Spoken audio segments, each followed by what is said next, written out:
다시 시작해야 할 세 가지라는 제목으로 말씀을 전하겠습니다.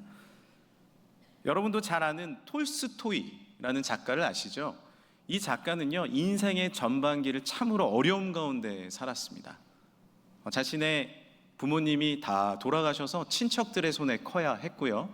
그리고 전공을 법학으로 정했는데 중간에 그만뒀습니다. 재산도 다 탕진했어요. 그러나 가장 어려웠던 것 중에 하나가 무엇이냐면 전쟁에 참전한 것입니다. 크림 전쟁이라는 전쟁에 참전해서 마음에 엄청난 트라우마를 경험하게 된 것이죠. 전쟁은요, 무서운 것입니다. 우리도 6.25 전쟁이 있었잖아요. 그 전쟁에 참전하신 분들의 마음이 얼마나 힘드실까요? 내 전우가 옆에서 죽어갑니다. 사람을 억지로 죽여야 합니다. 동족끼리 피를 흘려야 합니다.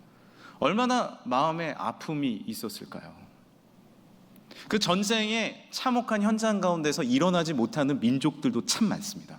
그러나 우리나라는 하나님께서 보호하셔서 은혜 주셔서 그 전쟁에서 일어나고 마음의 상처가 이루어지고 지금도 물론 분단의 어려움은 있지만 하나님께서 이렇게 우리나라를 세워주신 줄 믿습니다. 톨스토이도 그 전쟁의 아픔 가운데 마음의 힘듦 가운데 넘어지지 않고요, 다시 일어났어요. 무엇으로요? 하나님의 말씀을 다시 읽었고 예배에 참석했고 다시 중세 교부들의 신앙 서적들을 찾아서 읽었습니다. 그리고 중요한 것은 글을 쓰기 시작했어요.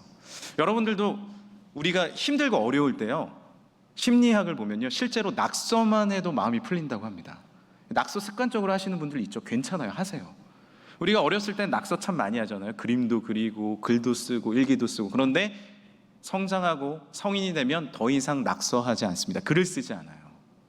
그러나 하나님의 말씀에 감동이 있으면 좀 생각날 때 쓰시고, 문자만 보내는 것이 아니라 하나님의 말씀을 묵상하고 다시 한번 글을 쓰시는 삶을 살아가길 간절히 소망합니다.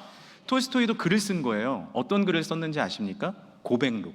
내 삶에 다시 회복해야 할 것들. 그래서 그것이 고백록으로 출판이 됐고요.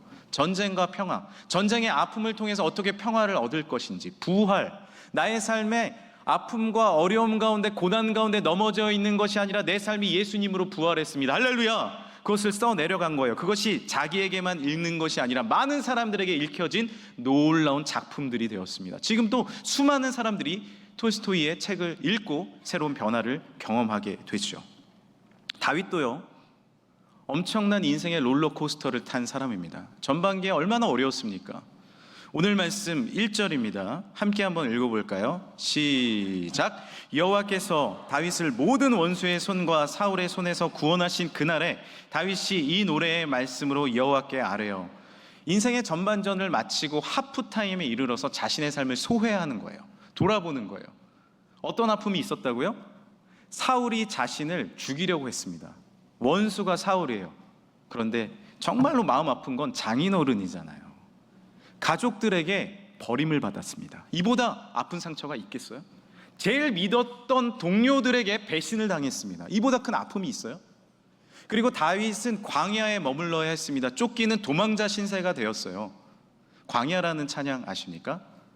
왜 나를 깊은 어둠 속에 홀로 두시는지, 어두운 밤은 왜 그리 길었는지, 나를 고독하게, 나를 낮아지게, 세상 어디도 기댈 곳이 없게 하셨네. 광야에 서 있네. 저는 이 찬양을 듣고 부를 때마다 다윗이 생각나요. 광야에 홀로 서 있는 것입니다. 그런데 여기에 멈춰 있었다면 그렇게 실패의 삶, 아픔의 삶을 살았겠죠. 전쟁의 아픔, 다윗도 수많은 전쟁을 경험했습니다. 동족끼리 싸워야 했어요. 그 수많은 어려움, 거기에 머물러 있었겠죠. 그러나 다시 시작하는 거예요. 주님만 내 도움이 되시고, 주님만 내 빛이 되시는, 주님만 내 친구 되시는 광야, 주님 손 놓고는 단 하루도 살 수 없는 곳, 광야, 광야. 주께서 나를 사용하시려 나를 더 정결케 하시려 나를 택하여 보내신 그곳 광야 성령이 내 영혼 다시 태어나게 하는 곳 광야에 서 있네. 할렐루야. 다시 일어나는 거예요. 이 광야는 주께서 나를 다시 선택한 곳이구나, 나를 세우시는 곳이구나. 그 응답을 받고 다시 일어나니까 인생의 하프타임에서 주저앉지 않을 수 있었습니다. 우리도 중요한 것은 전쟁이 아닙니다. 아픔이 아닙니다. 거기서 다시 일어나는 것입니다. 74년 만에 우리는 놀라운 하나님의 세우심을 경험했습니다. 할렐루야. 하나님의 도우심 가운데 믿음의 사람들이, 이 민족을 사랑하는 사람들이 나라를 사랑하며 여기까지 달려왔습니다. 앞으로도 이 놀라운 하나님의 축복과 은혜를 계속 이어가는 우리 민족이 되길 간절히 소망합니다. 축구 경기에도 하프타임이 있죠. 하프타임은요, 단지 쉬는 시간이 아니에요. 그냥 퍼져서 쉬는 시간이 아니라고요. 후반전을 준비하는 시간입니다.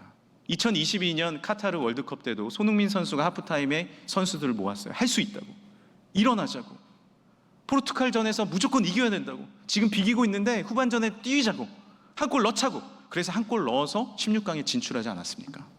우리는 인생의 하프타임이 주어질 때가 있어요. 때로는 하나님께서 작전 타임으로 우리를 부르실 수 있어요.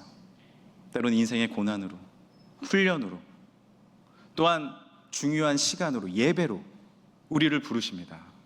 그리고 오늘 말씀하십니다. 다시 시작하라고. 할렐루야. 이길 수 있다고, 일어날 수 있다고 주님이 분명 말씀하시는 줄 믿습니다. 그렇다면 우리 삶에서 다시 시작해야 할 첫 번째 해야 할 일은 무엇일까요? 바로 성경 읽기입니다. 한번 따라해 주시겠습니까? 성경 읽기. 제가 영어 제목으로는 리스타트라고 지었는데 바로 리딩 바이블입니다. 리딩 바이블. 우리는 왜 성경을 읽어야 할까요? 성경은 우리 삶의 지침이 되기 때문에 그렇습니다. 방향성을 알려주기 때문에 그렇습니다. 톨스토이도 어려운 상황 가운데 있을 때, 제가 아까 잠깐 말씀드렸는데 설교 잘 들으셨나요? 성경책을 먼저 꺼내 들었어요. 그리고 하나님의 말씀을 읽었습니다. 그 가운데 내 마음의 상처의 치유가 일어났고 어디로 나아가야 할지 내 삶의 방향성이 결정되었습니다. 다윗도 마찬가지예요. 오늘 말씀 23절입니다.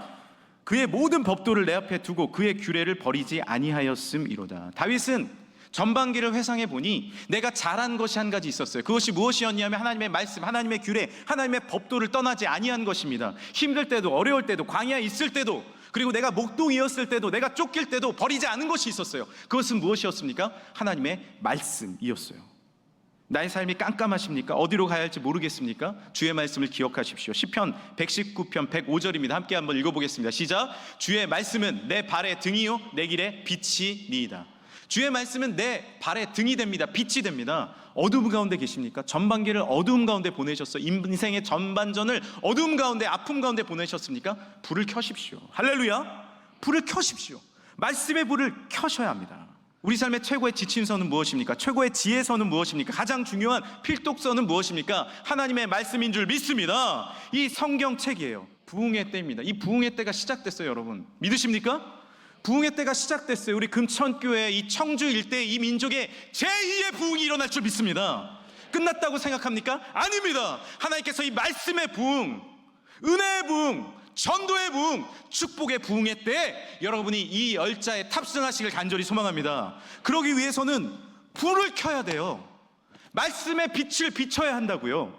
그것이 우리에게 주어진 능력입니다. 시편 40편 8절에 다윗은 이렇게 고백합니다. 나의 하나님이여 내가 주의 뜻 행하기를 즐기오니 주의 법이 나의 심중에 있나이다 하였나이다. 19편에는 이렇게 다윗이 고백합니다. 함께 한번 읽어볼까요? 시작.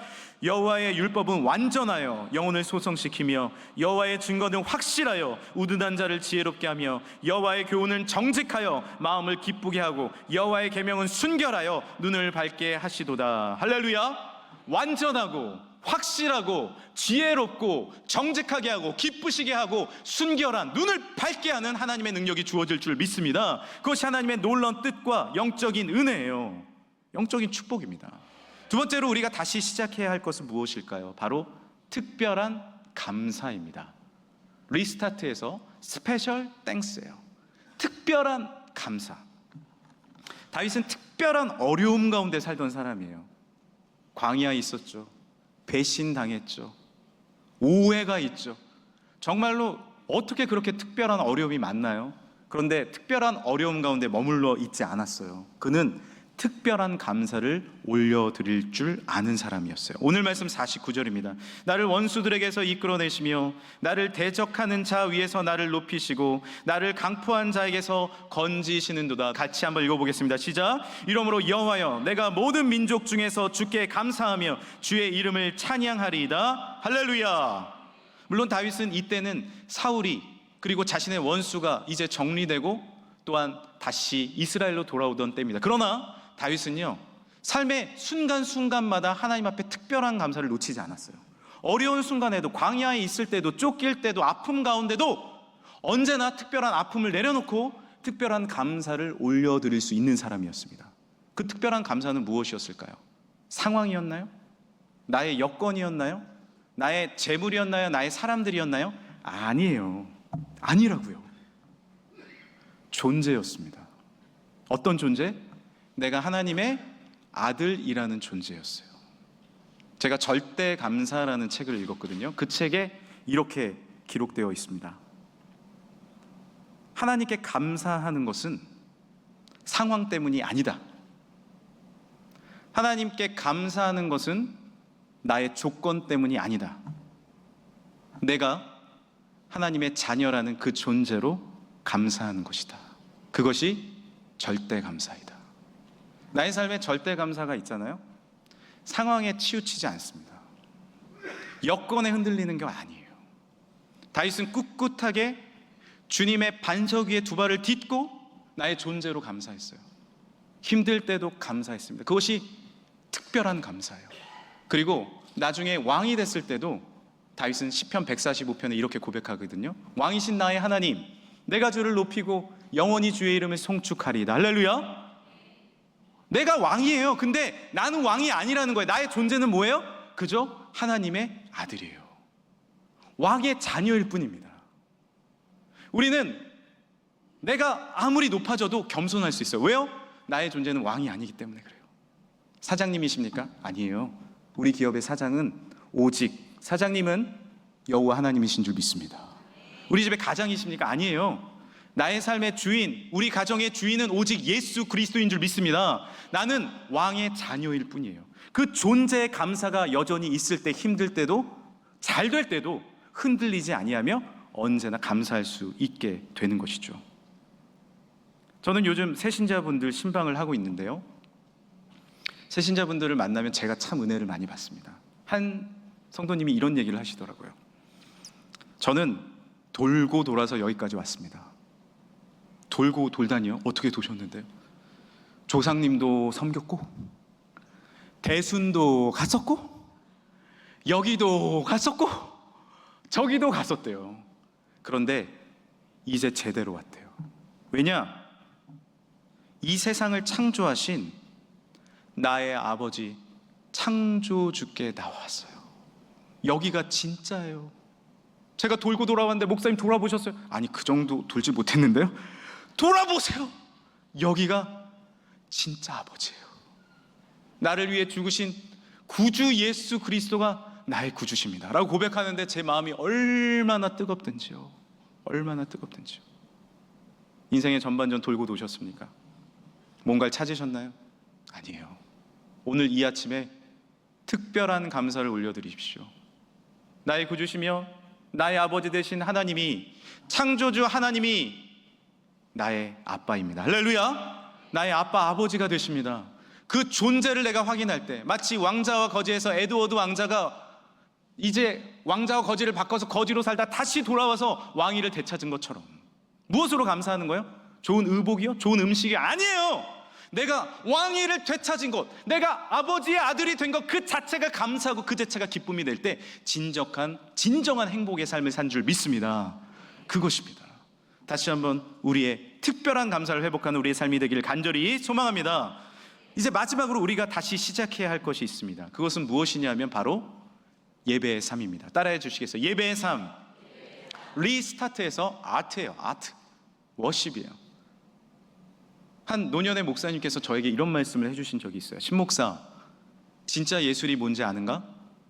진정한 예술, 최고의 예술이 뭔지 아는가? 뭡니까 목사님? 바로 예배일세. 예배예요. 생각해 보세요. 우리가 예술품, 막 천지창조 그런 예술품을 직접 본다고 생각해 보십시오. 얼마나 가슴이 뜨겁습니까? 모나리자를 내가 앞에서 봐요. 얼마나 가슴이 감동이 됩니까? 최고의 음악회에 가서 엄청난 오케스트라, 오늘도 찬양을 들을 때 얼마나 우리가 감격이 됩니까? 이게 예술의 힘이에요. 우리 마음을 흔듭니다. 우리 마음에 회복이 일어납니다. 우리 마음에 은혜가 임하는 거예요. 그런데 최고의 은혜, 최고의 회복은 어디에 일어나는지 아십니까? 최고의 예수는 어디예요? 하나님 앞에 섰을 때. 할렐루야. 천지 만물을 창조하신 하나님 앞에 내가 찬양했을 때, 주님의 위대하심을 바라볼 때, 남의 노래를 듣는 게 아니라 내가 하나님 앞에 영광 찬양을 올려드리는 것, 그것이 예술인 줄 믿습니다. 그래서 오늘 놀라운 예술 활동을 한번 할까 합니다. 죄송하지만 우리 함께 한번 할까요? 다 같이 일어나서 찬송가 79장을 한번 찬양하겠습니다. 여러분, 최고의 예술은요, 하나님 앞에 예배드리는 거예요. 주님을 경배하는 거예요. 이곳에 나와서 다윗이 그렇게 노래했던 것처럼, 온 믿음의 사람들이 노래했던 것처럼 우리도 주님을 찬양하길 원합니다. 찬송가 79장입니다. 주 하나님 지으신 모든 세계 내 마음속에 그리워올 때, 하늘의 별 울려 퍼지는 데서 주님의 원능, 우리 두 손을 들고 주님 앞에 나갑시다. 주님의 높고 위대한 온 천지 만물의 나의 아버지께 내 영혼이 찬양하네. 주님의 높고 위대하심을 내 영혼이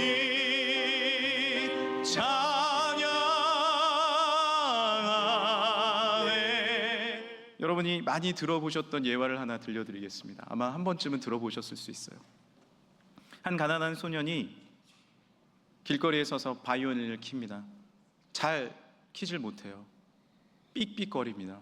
그리고 자신의 모자를 아래에 내려놨어요. 가난한 소년이죠. 그런데 사람들은 너무 바빠서, 행인들이 한번 슬쩍 보고 다 지나가 버립니다.